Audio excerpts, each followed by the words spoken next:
Welcome to Dang Dang Ka channel. Categories: Celebrity Biography, Fidel Castro Biography by Biography.com. Synopsis: Cuban dictator Fidel Castro was born near Brno, Cuba, in 1926. Beginning in 1958, Castro and his forces began a campaign of guerrilla warfare to successfully overthrow Cuban dictator Fulgencio Batista, and Castro became the country's new leader. His communist domestic policies and military and economic relations with the Soviet Union led to strained relations with the United States that culminated in the 1962 Cuban Missile Crisis. He was also responsible for fomenting communist revolutions in other countries around the world. Under Castro, improvements were made to healthcare and education, while civil liberties were severely eroded. However, the 1991 collapse of communism and its negative impact on Cuba's economy led Castro to relax some restrictions over time. Amidst failing health,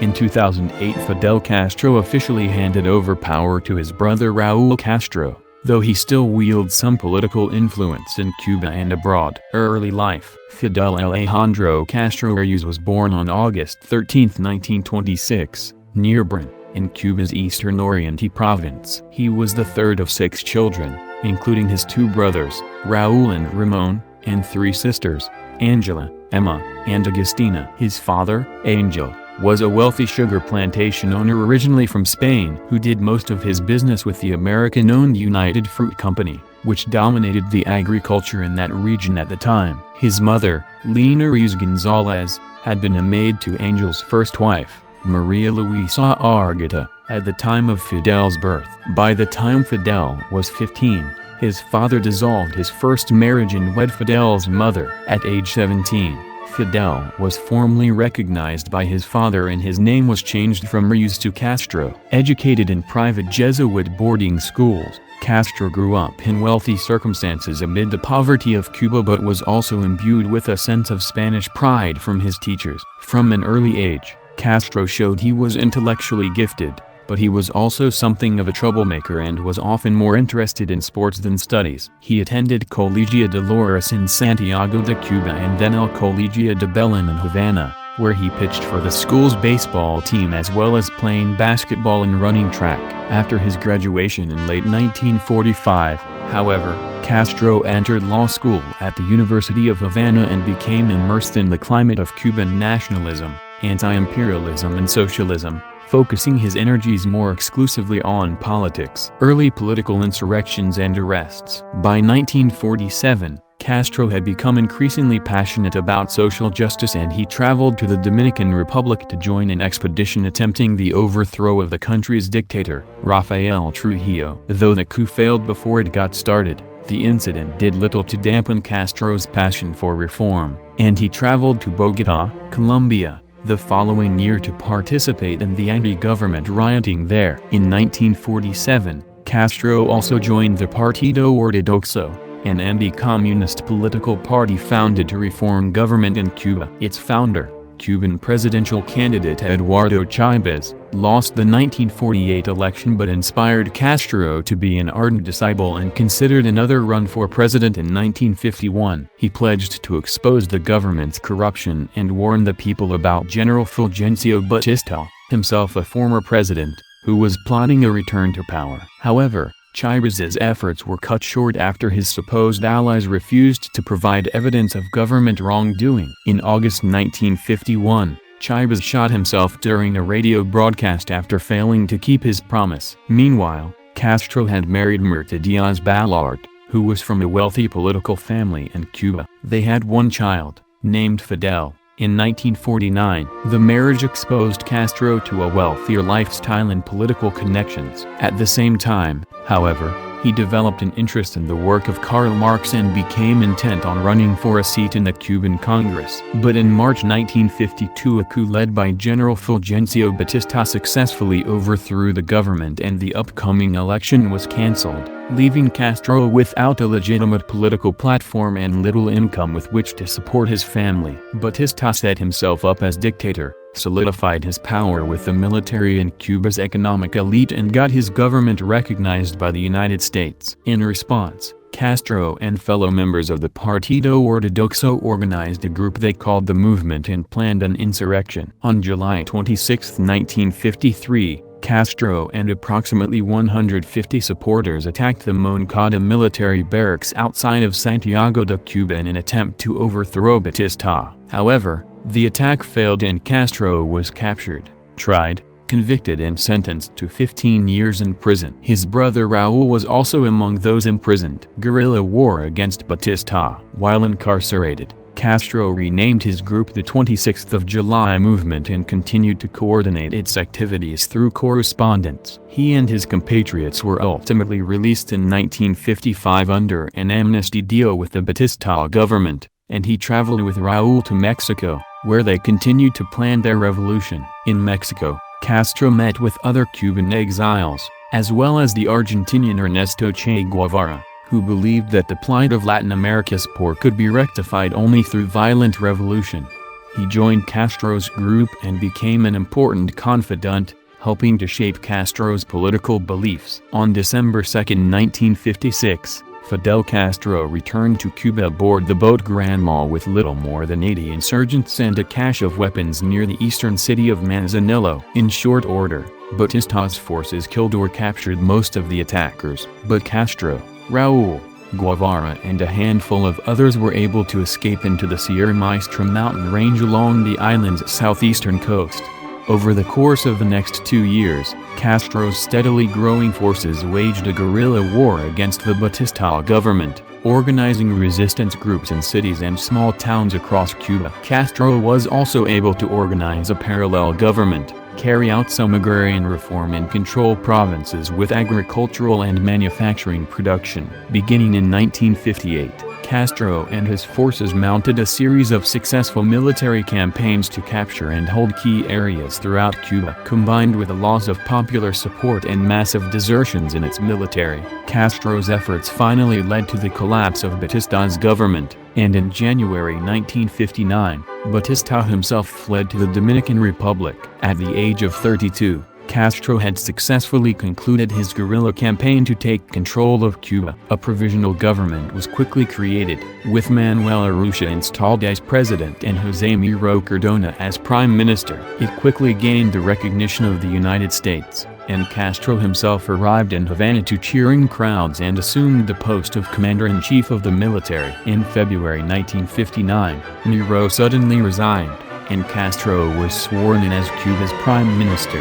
Meanwhile, hundreds of members of Batista's government were tried and executed. Turned to communism, Castro implemented far-reaching reforms by nationalizing factories and plantations in an attempt to end U.S. economic dominance on the island. Among these reforms, it was announced that the new government would base compensation to foreign companies on the artificially low property values that the companies themselves had negotiated with past Cuban governments in order to keep their taxes low. American companies soon felt the negative effects of such measures, leading to a significant strain in relations between Cuba and the United States. During this time, Castro repeatedly denied being a communist, but to many Americans, his policies closely resembled a Soviet-style control of both the economy and government. In April 1959, Castro and a delegation visited the United States as guests of the National Press Club. Castro hired a renowned public relations firm to help promote his tour, but President Dwight Eisenhower refused a meeting with him. That May, Castro signed the first Agrarian Reform Act, which limited the size of land holdings and forbade foreign property ownership. On the surface, the intent was to develop a class of independent farmers. In reality, this program led to state land control, with the farmers becoming mere government employees. By the end of 1959, Castro's revolution had become radicalized, with purges of military and government leaders, including President Urrutia, and the suppression of any media critical of Castro's policies. Castro's government also began to establish relations with the Soviet Union. The USSR sent more than 100 Spanish-speaking advisors to help organize Cuba's Defense Committee. In February 1960, Cuba signed a trade agreement to buy oil from the Soviet Union and established diplomatic relations. When U.S.-owned refineries in Cuba refused to process the oil, Castro expropriated them, and the United States retaliated by cutting Cuba's import quota on sugar, thus beginning what would become a decades-long contentious relationship between the two countries. Bay of Pigs and the Cuban Missile Crisis. The year 1961 proved to be pivotal in Castro's relationship with the United States. On January 3, 1961, outgoing President Dwight Eisenhower broke off diplomatic relations with the Cuban government. On April 14, Castro formally declared Cuba a socialist state. There days later, some 1,400 Cuban exiles invaded Cuba at the remote Bay of Pigs in an attempt to overthrow the Castro regime. The incursion ended in disaster, with hundreds of the insurgents killed and more than 1,000 captured.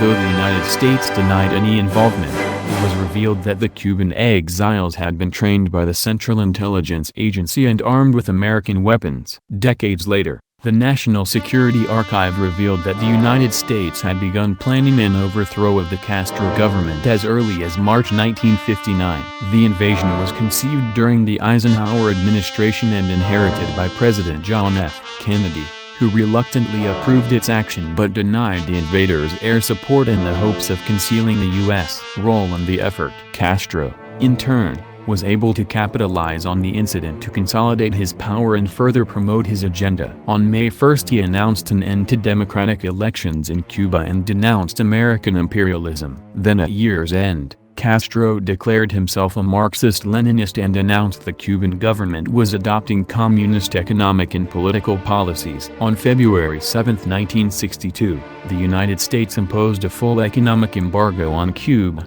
a policy that continues to this day. In the wake of the Bay of Pigs incident, Castro intensified his relations with the Soviet Union by accepting further economic and military aid. In October 1962, his increasing reliance on Soviet support brought the world to the brink of nuclear war. Hoping to deter another U.S. invasion of Cuba, Castro and Soviet Premier Nikita Khrushchev conceived the idea of placing nuclear missiles in Cuba, just 90 miles off the coast of Florida. Khrushchev justified the move as a response to U.S. Jupiter missiles that had been deployed in Turkey. However, an American U-2 reconnaissance plane discovered the base construction before the missiles were installed, and President Kennedy responded by demanding the removal of the missiles, with orders for the U.S. Navy to search any vessels headed for the island. Over 13 anxious days of secret communications between Khrushchev, Kennedy and their agents, the Soviets agreed to remove the missiles in exchange for the United States public agreement not to invade Cuba. The Kennedy administration also agreed to secretly remove the Jupiter missiles from Turkey. Both leaders saved face and gained some admiration for restraint. Castro, on the other hand, was humiliated. Both superpowers had completely left him out of the negotiations. Furthermore, the United States was able to persuade the Organization of American States to end diplomatic relations with Cuba, in response to Castro's shameful actions. Cuba under Castro. But Castro wasn't shamed for long. In 1965, he merged Cuba's Communist Party with his revolutionary organizations, installing himself as head of the party. Within a few years, he began a campaign of supporting armed struggle against imperialism in Latin American and African countries. In January 1966, Castro founded the Organization for Solidarity with the Peoples of Asia, Africa, and Latin America to promote revolution and communism on 3 continents. In 1967, he also formed the Latin American Solidarity Organization to foster revolution in select Latin American countries. In the 1970s, Castro continued to promote himself as the leading spokesperson for Third World countries by providing military support to pro-Soviet forces in Angola, Ethiopia, and Yemen. Though Cuba was still heavily subsidized by the Soviet government during this period, those expeditions ultimately proved unsuccessful and put a strain on the Cuban economy. Meanwhile, the U.S. agreement not to invade Cuba had not precluded attempting to topple the Castro regime in other ways. Over the years, Castro was the target of numerous CIA assassination attempts, an estimated 638 in all, according to Cuban intelligence, ranging from exploding cigars to a fungus-infected scuba diving suit to a mafia-style shooting. Castro took great delight in the fact that none of the attempts ever succeeded and was quoted as saying that if avoiding assassination attempts was an Olympic sport, he would have won gold medals. Castro's regime has been credited with opening 10,000 new schools and increasing literacy to 98%. Cubans enjoy a universal healthcare system, which has decreased infant mortality to 11 deaths in 1,000, 1.1%. But at the same time, civil liberties were whittled away. As labor unions lost the right to strike, independent newspapers were shut down and religious institutions were harassed. Castro removed opposition to his rule through executions and imprisonments, as well as through forced emigration. During Castro's rule, hundreds of thousands of Cubans fled the country, many settling just across the Florida Straits in Miami. The largest of these exoduses occurred in 1980, when Castro opened up the port of Mariel to allow exiled Cubans living in Miami to come claim their relatives. Upon their arrival, Castro also loaded the ships with Cuban prison inmates, mental patients and other social undesirables. In all, nearly 120,000 Cubans left their homeland in 1980 to find sanctuary in the United States. Collapse of the Soviet Union. After the 1991 collapse of the Soviet Union sent Cuba's economy into a tailspin, Castro's revolution began to lose momentum. Without cheap oil imports and an eager Soviet market for Cuban sugar and other goods, Cuban unemployment and inflation grew. The contraction of the Cuban economy resulted in 85% of its markets disappearing. Yet Castro was very adept at keeping control of the government during dire economic times. He pressed the United States to lift the economic embargo,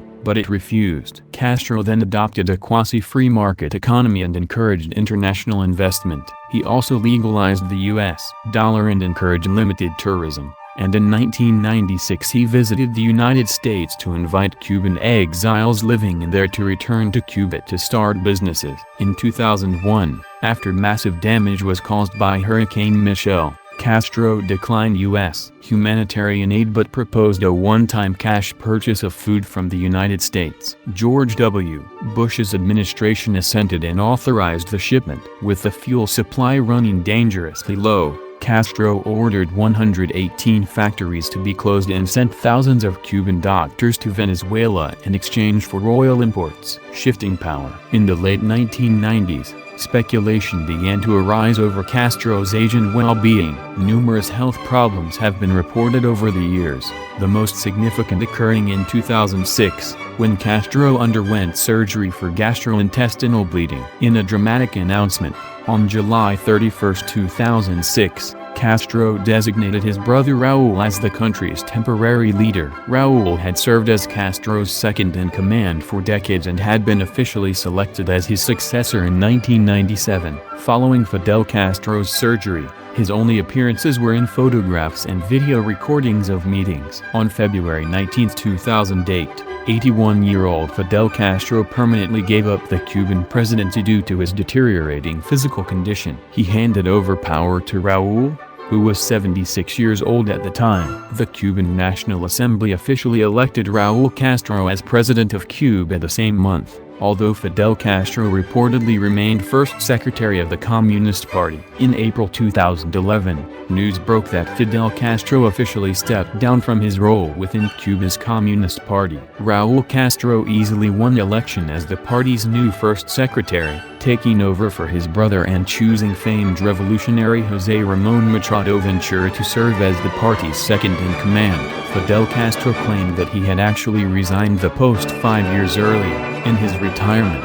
Castro has taken to writing a column about his experiences and opinions, called Reflections of Fidel, and in 2007 his autobiography My Life was published. From mid-November to early January of 2012, however, Castro failed to publish any columns. This sudden silence sparked rumors that Castro had taken a turn for the worse. But these stories soon proved to be unfounded, as Castro put out a flurry of articles later that January. Though not involved in the day-to-day affairs of running Cuba, Fidel Castro has still maintained a certain degree of political influence both at home and abroad. In recent years he has continued to meet with foreign leaders, such as Iran's Mahmoud Ahmadinejad in 2012, during their visits to Cuba. Pope Benedict arranged a special audience with Castro at the end of his trip in March 2012, seeking to obtain greater religious freedom for Catholics living in the communist nation, and in September 2015 Pope Francis met privately with Castro as well.